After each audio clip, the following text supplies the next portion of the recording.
Que se passe-t-il au niveau de la glande pinéale quand on fait un rêve lucide ou une sortie de corps? Je vous parle de tout ça dans cette nouvelle vidéo. Bonjour à tous, je suis Romain Clément de Gaia Méditation, je suis ravi de vous retrouver pour cette nouvelle vidéo de la série du voyage astral.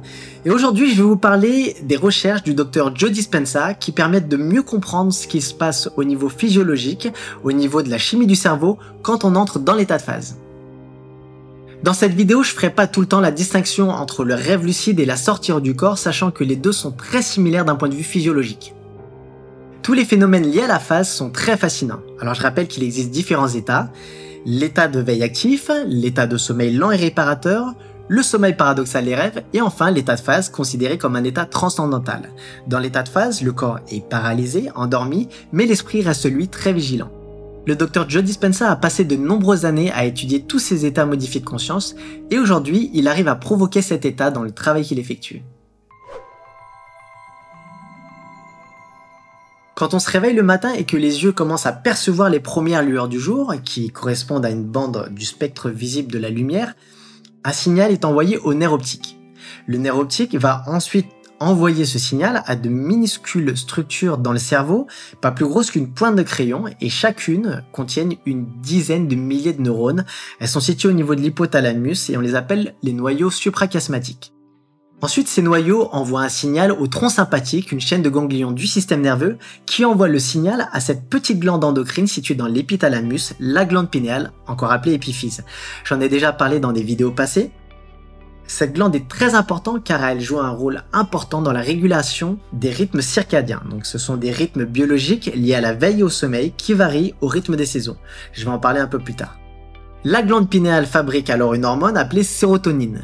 La sérotonine est le neurotransmetteur du jour qui indique à votre corps qu'il est temps de se réveiller et de commencer la journée. Les ondes cérébrales passent alors de delta à theta, puis à alpha et enfin à bêta, ce qui vous permet de prendre conscience de votre corps physique dans l'espace et dans le temps. Quand votre cerveau est en onde bêta, votre attention se tourne naturellement, essentiellement vers l'environnement extérieur, le corps et le temps. Quand la nuit tombe et qu'il commence à faire plus sombre, il va se passer un processus similaire mais inverse. La glande pinéale va commencer à transformer la sérotonine en mélatonine, le neurotransmetteur qui vous prépare à la nuit. La sécrétion de mélatonine va ralentir vos ondes cérébrales qui vont passer de bêta à alpha. On va alors ressentir une légère somnolence, une sensation de fatigue et on aura moins envie de penser et d'analyser. Les ondes cérébrales ralentissant, on va alors davantage avoir envie de tourner notre attention sur le monde intérieur plutôt que la réalité extérieure. Ensuite, le corps se met au repos, le corps s'endort, les ondes cérébrales vont donc passer d'alpha à theta puis à delta. Pour résumer, la sérotonine est le neurotransmetteur de l'activité et la mélatonine est le neurotransmetteur de la relaxation. Dans le milieu scientifique, la mélatonine est d'ailleurs réputée avoir beaucoup de bienfaits pour la santé, comme les antioxydants. C'est l'hormone qui nous aide à dormir et à rêver. En fonction de l'alternance du jour et de la nuit, le cerveau va s'habituer petit à petit à produire, à sécréter ces substances à des moments spécifiques du matin et du soir. On appelle cela les rythmes circadiens. On sait tous que si on ne respecte pas bien ces rythmes naturels, on ne se sentira pas très bien. Vous avez sûrement déjà fait l'expérience de prendre l'avion dans un pays lointain où le soleil se couche et se lève beaucoup plus tôt ou beaucoup plus tard. Il faut alors un certain temps pour s'habituer parce qu'on expérimente ce fameux jet lag, ce décalage horaire. On sait aujourd'hui que ces rythmes circadiens peuvent être perturbés par l'état de stress. En effet, il y a une corrélation entre le niveau de stress et la sécrétion de mélatonine.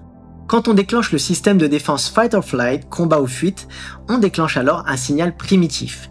Le niveau de cortisol décolle, le niveau de stress augmente et le niveau de mélatonine lui diminue. En effet, le sommeil et la régénération sont à ce moment-là moins importants que la survie. Les gènes de la survie s'activent alors pour nous préparer en cas d'attaque d'un prédateur. Et ce prédateur, il faut bien comprendre dans la société d'aujourd'hui, qu'il peut prendre différentes formes. Ça peut être un problème au travail avec un collègue, votre patron, ça peut être un problème dans la famille, ça peut être des problèmes d'argent. Les gens vont alors devenir de plus en plus vigilants à cause de ces hormones de stress qui augmentent et de ce fait, ils peuvent commencer à éprouver des difficultés pour s'endormir. D'ailleurs, quand le niveau de cortisol augmente, la baisse de mélatonine indique au corps de prendre les glucides pour les stocker en graisse afin de faire des réserves d'énergie. A l'inverse, une baisse de la cortisol induit une hausse de la mélatonine et un meilleur métabolisme des glucides. À certains intervalles de la nuit, pendant le sommeil, principalement entre 1h et 4h du matin, la production de mélatonine est la plus élevée et des fenêtres s'ouvrent. Quand la glande pinéale s'active, je ferai d'ailleurs sûrement une petite vidéo pour vous montrer un exercice pour l'activer, la mélatonine peut alors se transformer en version améliorée, en d'autres métabolites très puissants. Une fois activée, la glande pinéale fonctionne alors comme un transducteur neuro-endocrinien, notamment par le biais des petits cristaux présents à sa surface. Qu'est-ce que ça veut dire? Ça veut dire que ce transducteur va fonctionner un petit peu à la manière d'une antenne de télévision. Il capte une fréquence et la transforme en image. L'image alors créée, quand la glande pinéale reçoit de l'information au-delà de la lumière, a un spectre beaucoup plus élevé, et cette fréquence très élevée va commencer à provoquer une altération chimique. Comme le dit le Dr Joe Dispenza, la version améliorée de la mélatonine fait des miracles. Quand la glande pinéale est éveillée sous l'effet des fréquences hautes qu'elle capte, ces fréquences vont modifier la structure chimique de la mélatonine. Plus la fréquence est élevée, plus la transformation est importante, et c'est cette transformation qui vous ouvrira les portes du monde de la physique, des dimensions supérieures, de l'espace et du temps. L'une des premières choses qui se passe est que ces fréquences transmutent la mélatonine en de molécules chimiques appelées benzodiazépines. Ce sont des anti-anxiolytiques naturels. Ces molécules sont des hypnotiques à partir desquelles on crée par exemple le Valium. Il s'agit toujours des mêmes sites récepteurs, la sérotonine et la mélatonine, mais le message qu'elles transportent est différent car il provient d'une dimension immatérielle. Quand on observe les benzodiazépines actives dans le cerveau, on voit qu'elles désactivent les centres de la survie en anesthésiant l'esprit analytique. À ce moment-là, on cesse alors de tout analyser, de tout décortiquer. On n'est plus effrayé, on n'est plus agressif, on n'est plus en colère, on n'est plus triste. L'esprit reste bien lucide, mais le corps, lui, commence enfin à se relaxer, à se reposer, en entrant bien dans le moment présent, l'endroit où il faut être si on veut créer quelque chose. Une autre molécule chimique créée à partir de la mélatonine permet d'obtenir des antioxydants très puissants, les pinolines. Les pinolines sont très importants car ils s'attaquent aux radicaux libres qui endommagent les cellules et entraînent leur vieillissement. Ces antioxydants sont parmi les plus puissants connus à ce jour. Anti-cancer, anti-vieillissement, anti-maladie cardiovasculaire, anti-AVC, anti-neurodégénérative, anti-inflammatoire, antimicrobien, bref, c'est tout ce qu'il faut pour dynamiser le fonctionnement normal, naturel de la mélatonine et en faire un antioxydant puissant capable de régénérer et guérir le corps. Maintenant, si on prend la mélatonine et qu'on la modifie encore légèrement, on obtient un cousin de la mélatonine que l'on retrouve chez les animaux qui hibernent. La mélatonine, qui d'habitude nous fait somnoler, qui déclenche les rêves, amène alors le corps, dans cette version modifiée, à se reposer et à se régénérer encore davantage, tout en conduisant à une baisse du métabolisme, parfois pendant plusieurs mois chez les animaux qui hibernent. On remarque en effet chez ces animaux une baisse de la libido, de l'appétit et pas d'intérêt du tout pour l'environnement extérieur. Ils entrent littéralement en état de stase et d'immobilité absolue. Il en va de même pour nous, quand le mental cesse de s'identifier à notre corps, on perd alors temporairement notre intérêt pour l'environnement extérieur et on peut alors pénétrer pleinement dans le moment présent et plonger au plus profond de notre être. On reprend cette molécule et on la modifie à nouveau. On obtient alors une molécule chimique que l'on peut trouver chez les anguilles électriques. Il s'agit d'une molécule bioluminescente et biophosphorescente qui amplifie l'énergie dans le système nerveux. On sort alors de l'ordinaire pour entrer dans l'extraordinaire. Ces molécules intensifient également toutes les images que le mental perçoit intérieurement. Tout paraît alors enrobé d'une lumière brillante, luminescente voire irréelle. On a de nombreux témoignages de personnes qui disent avoir vu des lumières surnaturelles, des couleurs qui leur étaient inconnues, des couleurs qui ne font tout simplement pas partie du spectre visible de la lumière auquel on est habitué. On prend cette molécule et on la modifie à nouveau et on obtient alors le plus puissant des hallucinogènes connus à ce jour, la DMT ou diméthyltryptamine. Cette molécule, que l'on retrouve d'ailleurs dans l'ayahuasca, une plante médicinale traditionnelle utilisée lors de cérémonies spirituelles par les peuples indigènes d'Amazonie, pousse le cerveau à entrer dans un état modifié et lucide. On dit que l'ingrédient principal de la DMT provoque des visions spirituelles et des prises de conscience profondes quant à la nature mystérieuse de l'être. En ingérant l'ayahuasca ou d'autres substances végétales contenant cette molécule, l'organisme va se limiter à absorber la DMT, alors que quand la glande pinéale est activée, l'organisme va absorber l'ensemble des molécules citées précédemment, ce qui va provoquer des expériences encore plus profondes. Le temps peut paraître infini, on va observer des figures géométriques invraisemblables, rencontrer des êtres spirituels, on va parfois visiter des dimensions supérieures. Alors il est important de noter que certaines personnes ont naturellement des niveaux plus élevés de toutes ces molécules car elles ont tendance à être beaucoup moins stressées. Ce sont des personnes plus calmes, plus détendues, plus affirmées, des personnes qui sont plus ouvertes aux relations sociales et qui, de manière générale, ont tendance à être bien d'un point de vue émotionnel. Elles sont plus relaxées dans le moment présent, elles sont pas hyper vigilantes à vouloir tout analyser, à vouloir tout calculer et on peut remarquer de manière générale qu'elles sont plus connectées à leurs émotions.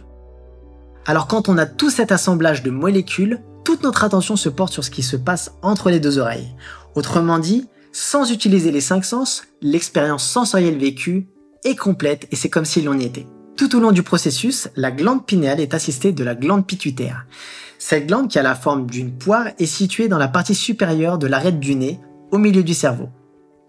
Une fois la glande pinéale activée et qu'elle libère certains métabolites améliorés, la glande pituitaire, elle, va sécréter 2 molécules importantes, l'ocytocine et la vasopressine. L'ocytocine est connue pour déclencher des émotions élevées qui remplissent le cœur d'amour et de joie, d'où le fait qu'on l'appelle aussi hormone de l'amour. Plus son taux augmente, plus on va commencer à éprouver de l'amour, de la compassion, de la complétude, de l'empathie, de la joie et du pardon. L'autre molécule, la vasopressine, est une hormone antidiurétique. Quand son taux augmente, le corps est amené à conserver ses liquides. Ça va être très important car à l'arrivée d'une fréquence supérieure, le corps a besoin d'eau en guise de véhicule pour permettre à cette fréquence de s'exprimer au niveau des cellules. Pour tous ceux qui en ont déjà fait l'expérience, lorsqu'on vit une sortie hors du corps hyper réaliste, notre conscience est alors beaucoup plus élevée à notre environnement. Notre cerveau reçoit alors beaucoup plus d'énergie. Plus grande l'énergie ou la fréquence, plus grande est la transformation chimique dans notre corps. Ce qui rend cette expérience si profonde, c'est que lorsqu'une personne vit un événement intérieur avec un niveau de conscience plus élevé, avec les sens qui s'intensifient comme si elle était vraiment, alors elle oublie tout son corps, l'environnement extérieur et le temps linéaire.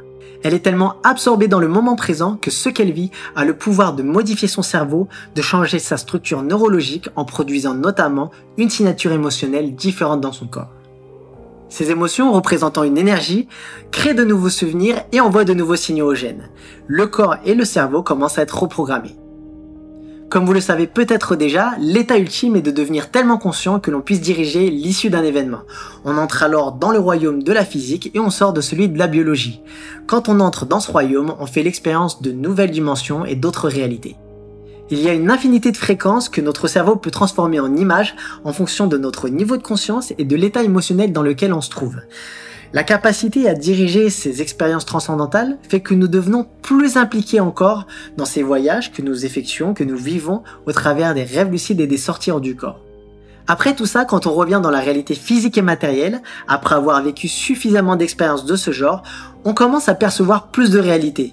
Alors ça a toujours été là, mais on n'était simplement pas câblé pour pouvoir percevoir tout ça. Quand on est dans le royaume du quantique, on n'est plus dans le royaume des particules de matière, on est dans le royaume des possibilités. Alors quand on plonge suffisamment, on va pouvoir donner des instructions ou commander la matière à partir d'une intention consciente. Autrement dit, si l'on vit une expérience sensorielle complète et qu'elle nous semble tellement réelle que toute notre attention est portée sur ce que l'on y vit depuis le champ quantique, alors théoriquement, on doit donc être capable de provoquer des effets mesurables sur la nature de la réalité et sur le monde matériel. Maintenant, nous entrons dans le mystique, dans le royaume des maîtres qui a été capable d'influencer des résultats assez rapidement. Alors il n'y a rien d'effrayant, rien de sorcier, on parle juste de compétences. Plus on le pratique, plus on obtient de bons résultats. Le plus grand mensonge dans lequel nous vivons est que nous avons été conditionnés à croire que nous étions des êtres linéaires vivant une vie linéaire. Et je pense, comme le Dr Joe Dispenza, que nous sommes des êtres multidimensionnels vivant une vie dimensionnelle. Dans le royaume du quantique, là où le temps est infini, là où le moment présent est éternel, là où il existe une infinité de dimensions et d'espaces enveloppés dans ce moment présent, et quand on réalise qu'à ce niveau, il n'y a pas de vie antérieure ni de vie future, mais qu'elles sont en réalité toutes empilées les unes sur les autres simultanément, alors il suffit de vivre quelques-unes de ces expériences mystiques profondes pour vivre un éveil, un pas en avant vers la quête du soi, et on ne peut alors plus reprendre notre vie comme avant. Quel bénéfice tire-t-on de tout ça? Je pense que l'on est moins séduit par toutes les choses qui créent la séparation, qui nous préoccupent, comme la compétition, la gloire, et le masque de l'illusion tombe et laisse alors paraître le sens qui se cache derrière chaque chose, et le mystère du soi se révèle. En science, on dit que l'expérience enrichit les circuits dans notre cerveau. Elle produit une nouvelle signature émotionnelle dans tout notre corps et le spectre de la réalité s'élargit et on commence alors à percevoir des choses qui ont toujours été là mais qu'on n'était tout simplement pas préparé à voir. Plus la fréquence est élevée, plus l'expérience s'intensifie au niveau sensoriel, ce qui favorise donc l'élargissement de la conscience afin de nous aider à réaliser nos rêves. De même qu'une télévision va capter des fréquences et les transformer en images sur votre écran, la glande pinéale va transformer ces fréquences supérieures par voie chimique en images surréalistes d'une grande clarté. À ce moment-là, quand la glande pinéale capte ces images, on va alors être amené à vivre des choses très intéressantes, les fameuses sorties du corps, et on va avoir deux options. Soit on va se contracter et céder à la peur de l'inconnu certainement, ou alors on va décider de lâcher prise et de faire confiance. De manière générale, on remarque que plus on lâche prise, plus l'expérience est profonde et transcendantale. Le docteur Joe Dispenza dit « À ce moment-là, vous n'êtes ni endormi, ni réveillé, ni en train de rêver, vous transcendez ces réalités. » Alors j'aime beaucoup cette phrase, car plutôt que de perdre un temps inutile à débattre, de savoir si on était endormi ou réveillé, si on a plutôt fait un rêve lucide qu'une sortie du corps, on met vraiment l'accent sur la chose la plus importante, c'est que cette expérience nous transcende et c'est vraiment ça qui compte au final. Tout se passe bien au niveau chimique dans notre cerveau, le corps est détendu et relâché, et on s'habitue à s'ouvrir à des états de conscience modifiés, toujours plus élevé, d'unité d'amour.